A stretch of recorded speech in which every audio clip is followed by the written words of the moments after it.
अस्सलाम वालेकुम वीवर, मैं वाजिद सैनी। तुम देखते पे हो मेरा यूट्यूब चैनल सूफी मुंडा। की हाल चाल है? ठीक हो? वधिया हो? देखो कितना प्यारा माहौल है। बाजरा पढ़ने वास्ते असीं आए हैं। देसी माहौल तुहानूं विखाइए। जवान आए हैं टरबाइन ते नहान वास्ते आए हैं जवान ना। देखो बचपन की पिंड का बचपन कितना खूबसूरत है। वो सामने भाई जी पट्ठे वढ़ रहे हैं। 20-25 मझां के पट्ठे वढ़ने तो खोती से लद के लैके जाने। हौसला खोती से जिन्हें लैके जाने। देखो कितना ज़बरदस्त प्यारा माहौल है पिंड का। ज़बरदस्त free of cost swimming pool. इन्ना ही ज़बरदस्त माहौल है। बंदा जिन्ने मर्जी पैसे कमा ले, जिथे मर्जी घूम ले दुनिया के, लेकिन फिर भी इंसान कहता है कि इंसान इस तरह की चीज़ नहीं बना सकता। बिल्कुल प्योर और नेचुरल है। कुदरती हुसन है पिंड का एक।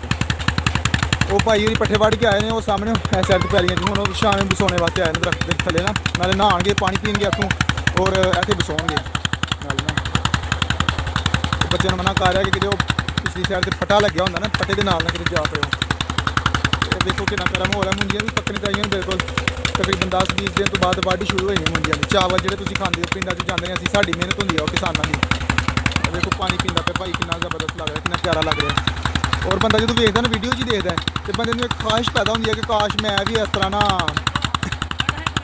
काश कि मैं भी इस तरह के माहौल के जावां। देखो कितना ज़बरदस्त है।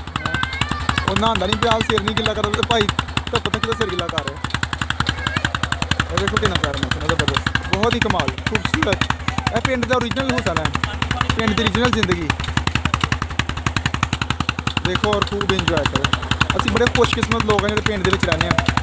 सानू चलो शहर वाली सहूलत मुयसर नहीं, लेकिन जो पिंड के वो शहर वाले लोगों भी मुयसर नहीं। इस तरह का सुकून बिल्कुल, कोई शोर शराबा नहीं, सिर्फ टरबाइन का शोर है जोड़ा कि वह भी फर्क बख्श है किसानों वास्ते ना, राहत बख्श है।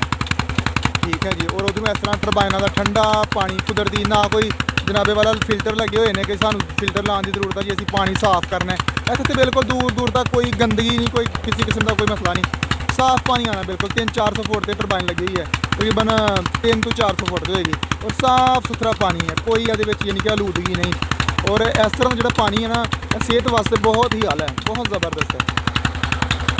बच्चे इस तरह ही साढ़ा बचपन गुजरा पिंड के जिमें बच्चे गुजार रहे हैं अपना और इंजॉय कर रहे हैं। देखो इंसान जिन्ना मर्जी बड़ा हो, जिथे मर्जी चला जाए, जिन्नी मर्जी सोहनी जगह चला जाए, लेकिन फिर भी इंसान जो इस तरह का बचपन गुजरिया होंगे उन्होंने भुल नहीं सकता। और इंसान ये ख्वाहिश करता है कि काश वो बचपन दी वादियां च लौट जावां मैं, काश वो टरबाइना होन, उस तरह दी ठंडियां छावां होन, तूतां दियां, टालियां दियां, पिपलां दियां हैं, तो मैं इंजॉय करा। और इस तरह के बचपन के दिन ना कोई मुआश की तलाश है, ना कोई किसी किस्म का फिक्र फक है, बस इंजॉय करना, सारा दिन घूमना फिरना ना बच्चों ने और इंजॉय करना है। फिर जो बच्चे इस तरह के माहौल के परवान चढ़ते हैं ना, उन्होंने जी ज़हनी सेहत है वो भी बहुत आला होंगी है और सोचने समझने की सलाहियत भी ज़्यादा होंगी है। और बच्चे जोड़े ने वो बड़े ही ज़्यादा इंटैलीजेंट होंगे हैं जो इस तरह के माहौल परवान चढ़ते हैं, वड्डे होंगे हैं जो इस तरह के माहौल पलते बढ़ते हैं। क्योंकि इन्होंने बिल्कुल यह समझ लगा लो कि जो फार्मी चूचा तो देसी चूचे का जो ना सिस्टम होंगे ना, जो शहरों के लोग ने उन्होंने ना कोई काम काज करना, ना इस तरह की दौड़ धूप करनी है, बस एक जगह खा के बह रहना है। लेकिन जो पिंड के लोग ने उन्होंने देखो बच्चे उन्होंने पूरी दिहाड़ी कितने साडा परली साइड से पिंड है, कोई 2 किलोमीटर चल के आए हैं बच्चे अपनी तैयारियों में खेतों के। इन्हों की देखो ताकत भी कितनी होगी इन्हों और दौड़ भी।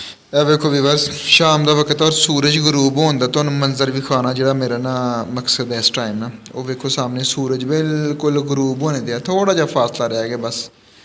असी चढ़ते पंजाब तो और चढ़ते सूरज में भी असी इंजॉय करने और गरूब होंदे सूरज में भी असी इंजॉय करने। और बहुत पुरसकून शाम है, उदास शाम तुसी कह सकते हो। बड़ा ही इंजॉय कर रहे हैं। परिंदे अपने अपने घरों जा रहे हैं, अपने घोंसलों की तरफ जा रहे हैं। और किसान भी पट्ठे शट्ठे वढ़ के अपने घर जा रहे हैं जानवरों वास्ते।